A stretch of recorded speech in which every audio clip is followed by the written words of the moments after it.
इस सुबह के समय में आए हुए हर एक को मैं यीशु मसीह के पवित्र नाम से मैं अभिनंदन और स्वागत करता हूँ इस मॉर्निंग प्रेयर में। இந்த காலை வேளையிலே இந்த காலை ஜெபத்திலே இந்த இணைப்பிலே இணைந்திருக்கிற ஒவ்வொருவரையும் இயேசுவின் நாமத்தில் நான் வாழ்த்துகிறேன்। प्रभु की महान कृपा आप सबके ऊपर है। தேவனுடைய வல்லமையுள்ள கிருபை உங்கள் மேல் இருக்கிறது। आपके जीवन वो आपका नहीं है, वो उनके हाथ में है। உங்களுடைய வாழ்க்கை உங்களுடையது அல்ல, அவருடைய கரங்களிலே நீங்கள் இருக்கிறீர்கள்। आप बेफिक्र रहो, இத நம்புங்க। बेफिक्र चिंता के बिना रहो। நீங்க கவலை இல்லாமல் இருங்கள்। आपके हृदय को विश्वास की ढाल से है ना हमेशा सुरक्षित रखो।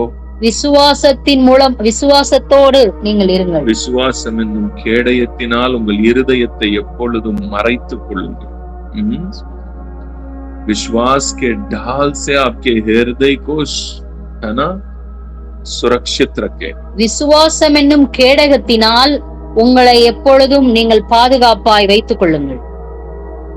विश्वास बाइबल कहता है विश्वास का ढाल। விசுவாசம் என்னும் கேடகம் विश्वास का ढाल है ना। आप फेथ को बहुत सारी levels, there are so many levels in the faith. விசுவாசத்திலே अनेक நிலைகள் இருக்கிறது। शुरुआत की लेवल है प्रभु को पहले विश्वास करना, प्रभु है करके विश्वास करना। முதல் நிலை இயேசு இருக்கிறார் என்கிற ஒரு நிலை। वो तो विश्वास शैतान भी करता है।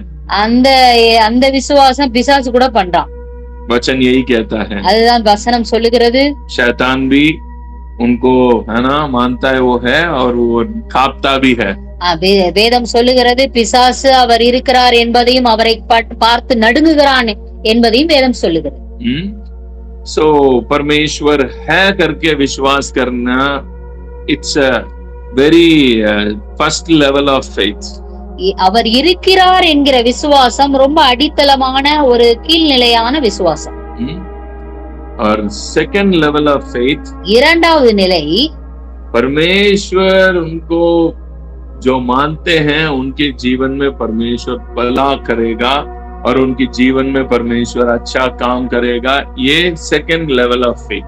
இரண்டாவது நிலை விசுவாசமானது தேவன் என் வாழ்க்கையில் இருக்கிறார், அவர் என் வாழ்க்கையிலே நன்மைகளை செய்கிறவராய் இருக்கிறார் என்பதை விசுவாசிக்கிற விசுவாசம்। Believing in the characters of God. அவருடைய குணங்கள், அவருடைய சுபாவத்தை விசுவாசிப்பது, அவருடைய தன்மையை விசுவாசிப்பது। वो अच्छा है, அவர் நல்லவர், वो भला है, அவர் வல்லவர், वो मेरे जीवन में है ना एक अच्छा बाप के रूप में है, அவர் என் வாழ்க்கையில் ஒரு தகப்பனாக இருக்கிறார், वो मेरे जरूरतों को पूरा करेगा, என்னுடைய எல்லா தேவைகளையும் அவர் பூர்த்தி செய்கிறவர், यहोवा राफा, அவர் யெகோவா ராஃபாவாக இருக்கிறார், चंगा करने वाला परमेश्वर, எனக்கு சுகம் கொடுக்கிறவராய் இருக்கிறார், यहोवा शम्मा, அவர் யெகோவா ஷம்மாவாக இருக்கிறார், जीत देने वाला परमेश्वर, வெற்றி கொடி ஏற்றுகிறவராய் இருக்கிறார்। ऐसे परमेश्वर के गुणों पे विश्वास करना ये सेकंड लेवल ऑफ फेथ। இரண்டாவது நிலை விசுவாசமானது அவருடைய குணங்கள் இப்படி அவருடைய நாமங்களை வைத்து அவரை விசுவாசிப்பது இரண்டாவது நிலை। The next level of faith, மூன்றாவது நிலை விசுவாசம் என்பது मेकिंग योर फेथ आपके विश्वास का ढाल बनाना है। விசுவாசம் மூன்றாவது நிலை விசுவாசம் உங்களுடைய விசுவாசத்திற்கு ஒரு விசுவாசத்தை கேடயமாக நீங்கள் வைக்க வேண்டும்। கேடயமாக்குவது அது அடுத்த லெவல் ஆஃப் ஃபெய்த்। विश्वास को ढाल बनाना, மூன்றாவது நிலை விசுவாசமானது உங்கள் விசுவாசத்தை ஒரு கேடயமாக நீங்கள் வைத்திருப்பது। ये ढाल बनाना जो है एक वॉरियर की लेवल में, एक जिसके है ना एक वॉरियर के लेवल में जो आ जाते हैं, இந்த கேடயம் என் விசுவாசத்தை கேடயமாக வைத்திருக்கிற இந்த நிலையானது ஒரு போர் முனையிலே இருக்கிற ஒரு சோல்ஜர், ஒரு போர் படை வீரனாக இருக்கிற அந்த நிலையிலே தான் விசுவாசத்தை கேடயமாக வைக்க முடியும்। lower faith people, they cannot make their faith as ढाल के रूप में नहीं ला सकते हैं. கீழ் நிலையிலே இருக்கிற விசுவாசத்தில் இருக்கிறவர்களுக்கு விசுவாசத்தை கேடயமாக வைத்திருக்கிற நிலைக்கு அவர்கள் வர முடியாது, அவர்களால் செயல்படுத்த முடியாது. कि वो बहुत ही जल्दी है ना अटैक में आ जाते हैं. அவங்க வந்து சீக்கிரமா அவங்க பாதிக்கப்பட்டுருவாங்க, அவங்கள பாதிச்சிரும்.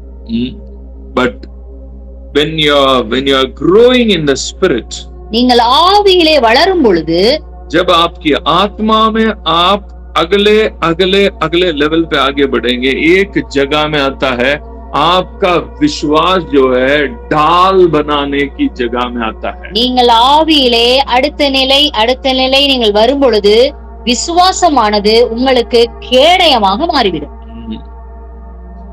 So ये लेवल में आना हर एक बिलीवर, हर एक बंदे जो प्रभु में चलते हैं, आपके विश्वास को ढाल बनाना कैसा है सीखना है. நீங்க ஒவ்வொரு கிறிஸ்தவர் வாழ்க்கையிலும் ஆவிக்குரிய வாழ்க்கையிலும் ஆவியிலே வாழ்கிறவர்களுக்கு விசுவாசத்தை எப்படி கேடயமாக வைத்திருப்பது என்பதை நீங்கள் கற்றுக்கொள்ள வேண்டியது அவசியம். जब आपका फेथ, आपका विश्वास का ढाल आपके लाइफ में है ना, आप यूज करना सीख लिया उसको, है ना, आप पहन लिया, विश्वास का ढाल को अगर आपके लाइफ में अप्लाई करना शुरू कर दिया, நீங்க விசுவாசம் என்னும் கேடயத்தை செயல்படுத்த ஆரம்பிக்கிறதோ அதை தரித்து கொள்ளுகிற நீங்க ஆரம்பிச்சிட்டீங்கன்னா, आपका लाइफ में आपकी अटैक्स है ना, आपके विरोध में आने वाले हर एक अटैक्स को आप बहुत आसानी से जीत के आगे बढ़ते जाओगे. உங்களுக்கு விரோதமாக எழும்புகிற எல்லா ஆயுதங்களையும் நீங்கள் லகுவாக நீங்கள் முறியடித்து விடுவீர்கள், ஜெயித்து விடுவீர்கள். उस वचन को अब हम पढ़ते हैं इफिसियों के अध्याय 6. क्यों? कौन सी लोगों के लिए ये विश्वास का ढाल बनता है ना, विश्वास का ढाल बनने का एक लेवल होता है. விசுவாசம் கேடயமாக மாற வேண்டியது அது ஒரு நிலையாக இருக்கிறது. It's a higher spiritual ranking की बातें हैं. இது ஆவிக்குரிய வளர்ச்சியில் அது ஒரு உயர்ந்த ரேங்கில இருக்குது. Higher ranking की बात है. पढ़ें एफिसियों अध्याय 6 वचन पढ़ें. நீங்கள் பிசாசின் 6வது எபேசியர் 6வது அதிகாரம் 11வது வசனத்திலிருந்து, நீங்கள் பிசாசின் தந்திரங்களோடு எதிர்த்து நிற்க திராணி உள்ளவர்கள் ஆகும்படி தேவனுடைய சர்வாயுத வர்க்கத்தையும் தெரிந்து கொள்ளுங்கள். ஏனெனில் மாம்சத்தோடும் இரத்தத்தோடும் அல்ல, துரைத்தனங்களோடும் அதிகாரங்களோடும் இப்பிரபஞ்சத்தின் அந்தகார லோகாதிபதிகளோடும் வான மண்டலங்களில் உள்ள பொல்லாத ஆவிகளின் சேனைகளோடும் நமக்கு போராட்டம் உண்டு. हमें लड़ाई है आकाश में क्रिया करने वाले अंधकार की क्रिया, इस पृथ्वी में क्रिया करने वाले अंधकार की क्रिया. நமக்கு சண்டை வந்து இப்பிரபஞ்சத்தின் அந்தகார லோகாதிபதிகளோடும் வான மண்டலங்களில் உள்ள பொல்லாத ஆவிகளோடும் நமக்கு போராட்டம் உண்டு. He is not talking about ये level की जो war है ना, it's not for the babies. இங்க சொல்லப்பட்டிருக்கிற நிலை வந்து இது வந்து குழந்தைகளுக்கானது அல்ல. ये एक वॉरियर की लेवल पे जब एक बंदे की स्पिरिट हायर रैंकिंग में जाता है, तभी उसको ये सारे लेवल की है ना स्पिरिट को वो खुद ही डायरेक्ट देखना शुरू करेगा. எந்த மனிதன் ஆவி நிலையிலே அந்த உயர் ரேங்கிங், அந்த ஹையர் ரேங்கிங்க்கு போறாங்களோ அவர்களால மாத்திரம்தான் அங்கே நடைபெறுகிறதான போர்களை அவர்கள் கண்களாலே மனக்கண்களினாலே பார்ப்பார்கள். वो एक रेलम में ये यहाँ पे लिख रहा है ना, पौलुस डिफरेंट है ना बातों को लिख रहा है ना. இங்க வந்து பவுல் வந்து வித்தியாசமான நிலைகளை இடங்களை குறித்து பேசுகிறார். படே வானமண்டலத்தில் ஏனெனில் மாம்சத்தோடும் இரத்தத்தோடும் அல்ல, துரைத்தனங்களோடும் அதிகாரங்களோடும் இப்பிரபஞ்சத்தின் அந்தகார லோகாதிபதிகளோடும் வான மண்டலங்களில் உள்ள பொல்லாத ஆவிகளின் சேனைகளோடும் நமக்கு போராட்டம் உண்டு. for the higher spiritual ranking people. இது உயர் நிலையில இருக்கிறதான ஆவிக்குரிய மனிதர்களுக்குரியதான நிலை. अभी भी आप है ना, अभी भी आप फ्लैश और ब्लड के साथ ही युद्ध कर रहे हैं.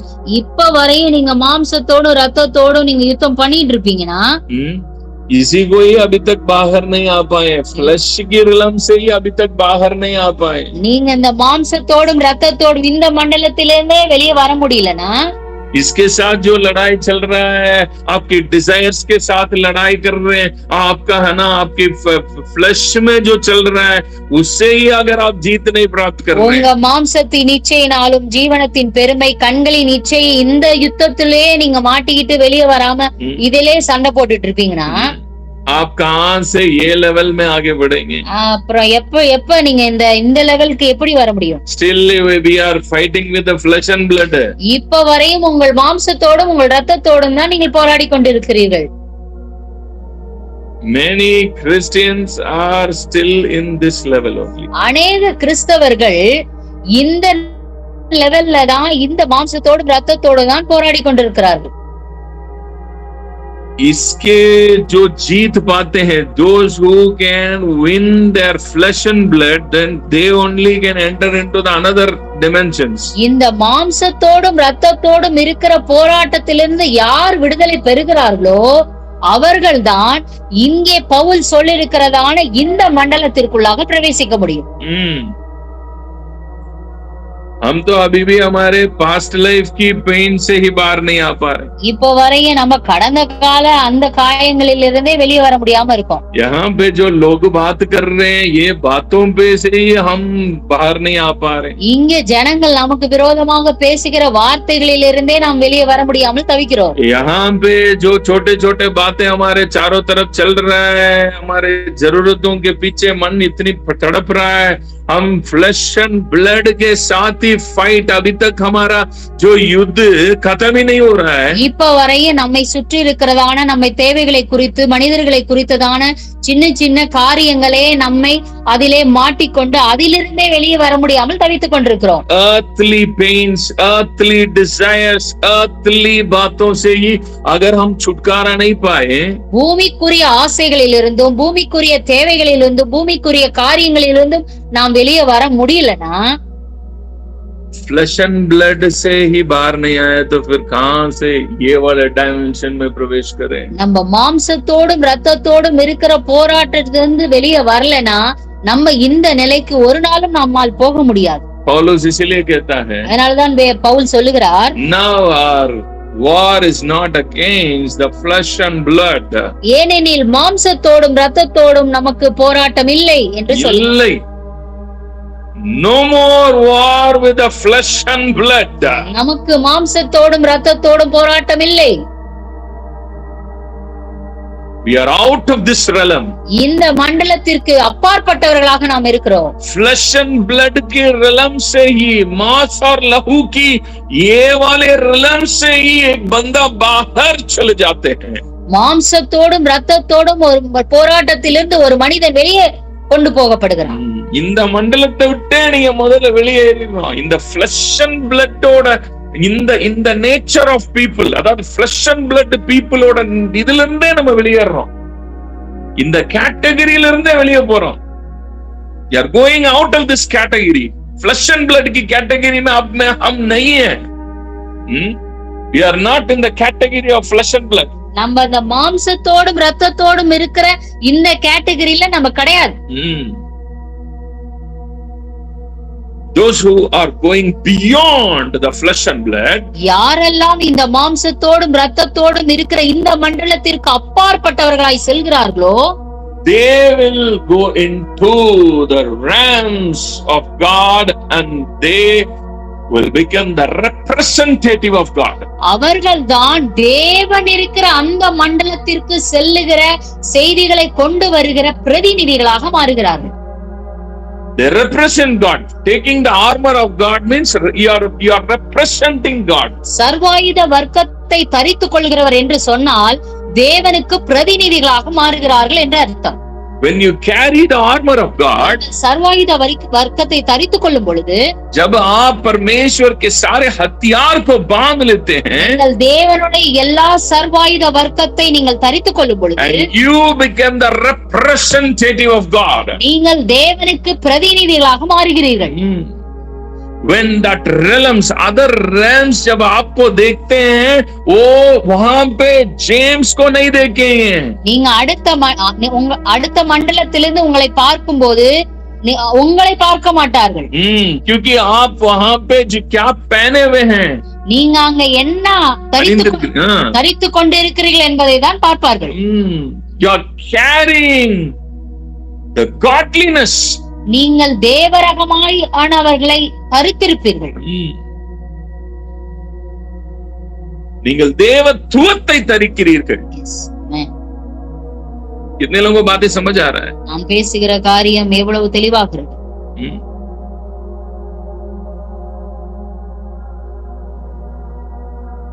Moving beyond the human dimensions will take you to the higher power dimensions. பூமிக்குரிய இந்த மண்டலத்திலிருந்து நகர்ந்து செல்லுங்கள். அப்பொழுதுதான் உங்களுடைய எல்லைக்கு அப்பாற்பட்ட இந்த மாம்சத்தோடும் இரத்தத்தோடும் இருக்கிற இந்த எல்லைக்கு அப்பாற்பட்டு நீங்கள் முன்னேறி செல்ல முடியும். Still people are fighting with lust.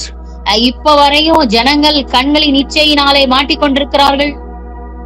ஐயோ, lust in the eye, वो आपकी आंखों की अभिलाषा, शरीर की अभिलाषा, जीविका का घमंड में ही फंसे पड़े. இப்ப வரையும் ஜனங்கள் கண்களின் இச்சை, மாம்சத்தின் இச்சை, ஜீவனத்தின் பெருமை இதிலே மாட்டிக்கொண்டு தவிக்கிறார்கள். Still fighting with flesh. அதுல மாம்சத்தோடு இரத்தத்தோடு இப்ப வரை சண்டை போய்கிட்டு இருக்கு. इसलिए पौलुस कहता है, அதனாலதான் பவுல் சொல்லுகிறார், शरीर आत्मा के विरोध में लड़ाई करता है.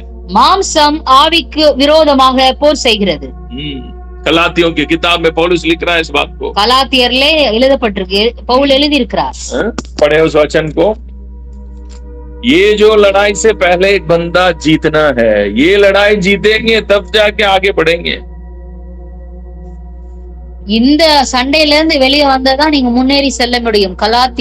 गलातियों की किताब अध्याय 5 का वचन 17. 5வது அதிகாரம் 17வது வசனம். மாம்சம் ஆவிக்கு விரோதமாகவும் ஆவி மாம்சத்துக்கு விரோதமாகவும் இச்சிக்கிறது. நீங்கள் செய்ய வேண்டும் என்று இருக்கிறவைகளை செய்யாதபடிக்கு இவைகள் ஒன்றுக்கொன்று விரோதமாய் இருக்கிறது.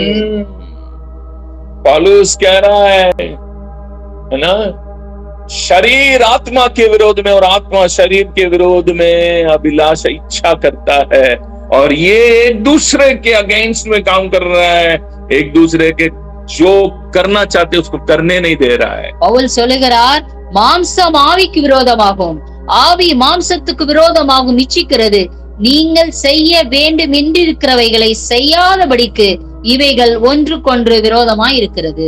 जो शरीर करना चाहता है, அந்த மாம்சம் செய்யணும்னு விரும்புறத आत्मा करने नहीं दे रहा है. ஆவி செய்ய முடியாம தடுக்குது. जो आत्मा करना चाहता है, ஆவி செய்யணும்னு நினைக்கிறத आत्मा चाहता है ये काम करे, ये बात, ये ब्लेसिंग करे, ये चीज दे दे. आत्मा जो करना चाहता है, ஆவி சொல்லுது இத செஞ்சிரணும், இத கொடுத்துறணும், இத வாங்கிரணும், இது இந்த வேலையெல்லாம் பண்ணிரணும்னு சொல்லுது. बट फ्लैश बोल रहा है, மாம்சம் சொல்லுது, मैं करने नहीं दूंगा ना. நான் ஒன்னெல்லாம் பண்ண விட முடியாது. There is a fight between the spirit and your flesh. இதுதான் உங்கள் மாம்சமும் விரோதமும் ஆவியும் அது விரோதமாய் செயல்பட்டு கொண்டிருக்கிறது. इसी को पौलुस वहां पे कहता है, अब हमारा लड़ाई फ्लश के साथ नहीं है. मतलब ये the people who are coming out of this realm. இந்த மண்டலத்திலிருந்து வெளியே வருகிறவர்களுக்கு சொல்லுகிறார், இப்ப ஏனெனில் நமக்கு மாம்சத்தோடும் இரத்தத்தோடும் போராட்டம் இல்லை. जो इसको पहले जीत पा रहा है, யாரெல்லாம் இந்த மாம்சமும் ஆவியிலும் இருக்கிறதான போராட்டத்திலே வெற்றி காண்கிறார்களோ, वे फिर अगले रिदम के अंदर की बातों को जानेंगे, और वो लोग जो है विश्वास को ढाल बनाने का power, then your faith is power. அவர்கள்தான் இந்த அடுத்த நிலையை குறித்ததான ஞானத்தை முதலாவது பெற்றுக்கொள்வார்கள், அறிந்து கொள்வார்கள். அப்பொழுதுதான் அவர்களுக்கு விசுவாசம் கேடயமாக, அது பவராக மாறிவிடும். हमें ये सब कुछ भी नहीं पता है. இதெல்லாம் நம்ம ஒண்ணுமே கத்துக்கிறது கிடையாது, தெரிய மாட்டேங்குது. हम बैठ के है ना बस दुआ करने में लग जाते हैं. हम ये शैतान को बांध रहे, वो शैतान को बांध रहे. वो शैतान हंसता है, तुम क्या मुझे बांधोगे? तुम तो पहले अभी तक तो तुम अपने फ्लश को ही जीत नहीं पाया, मेरे को जीतने आ गया. तो இதெல்லாம் நம்ம விட்டுவிட்டு உட்கார்ந்துகிட்டு இந்த பிசாசை கட்டுறேன், அந்த பிசாசை கட்டுறேன் நம்ம சொல்லுவோம். அப்ப பிசாசு நம்மளே பார்த்து கேட்கன்னு சிரிப்பான். உன் மாம்சத்தையும் ரத்தத்தையுமே நீ, உனக்கு உன் மாம்சத்துல உன் ஆவியிலுமே ஒரு விடுதலை இல்ல, நீ என்ன கட்ட வந்துட்டியான்னு சிரிப்பான். तुम मुझे जीतने आ गया, என்ன ஜெயிக்க வந்துட்டியா அப்படின்னு கேட்பான். First overcome your flesh. நீ உன்னோட மாம்சத்திலிருந்து விடுதலையாகு. முதல்ல உன் மாம்சத்தை ஜெயி, அப்புறம் நீ என்ன ஜெயிக்கலாம்.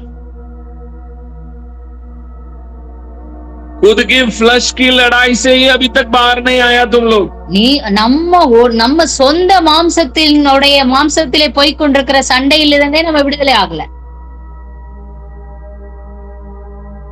शैतान हंसेगा आपको देख.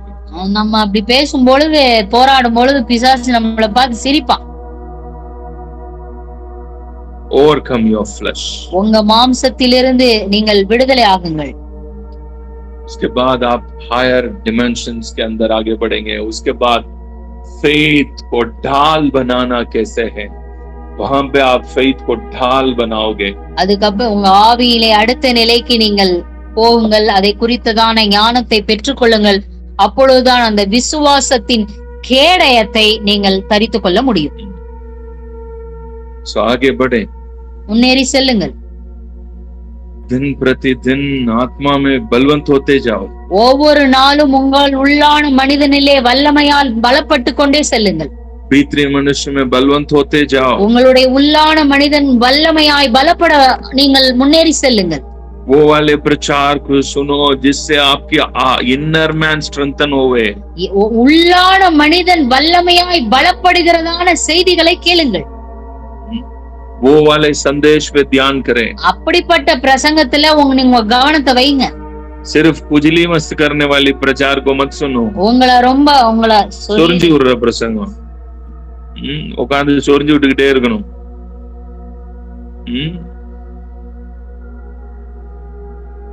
நீ இது ஆயிருவ, அது ஆயிருவ, நீ இப்படி ஆயிருவ, அப்படி ஆயிருவ, நீ அதை ஆயிட்ட ஏற்கனவே, நீ இதை ஆயிட்ட ஏற்கனவேன்னு சும்மா நம்மள சொரிஞ்சு விட்டுக்கிட்டே இருக்கான் பாருங்க. சொரிஞ்சு விட்டுக்கிட்டே இருக்கிற பிரசங்கம் கேட்டுக்கிட்டே இருந்தீங்கன்னா அறிக்கை சொரிய சுகமா இருக்கும். ஆனா சொரிஞ்சதுக்கு அப்புறம் சொரிய இன்பம், சொரிஞ்ச பின்பு துன்பம்.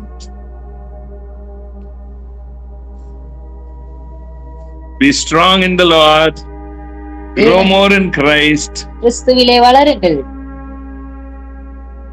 Get into the higher spiritual dimensions. ஆவிக்குரிய உயர் நிலைக்கு நீங்கள் முன்னேறி செல்லுங்கள். भीतरी मनुष्य में बलवंत होते जाओ. உங்களுடைய உள்ளான மனிதனிலே வல்லமையாய் பலப்படுங்கள். God bless you. Have a nice day. கர்த்தர் உங்களை ஆசீர்வதிப்பாராக. God bless you.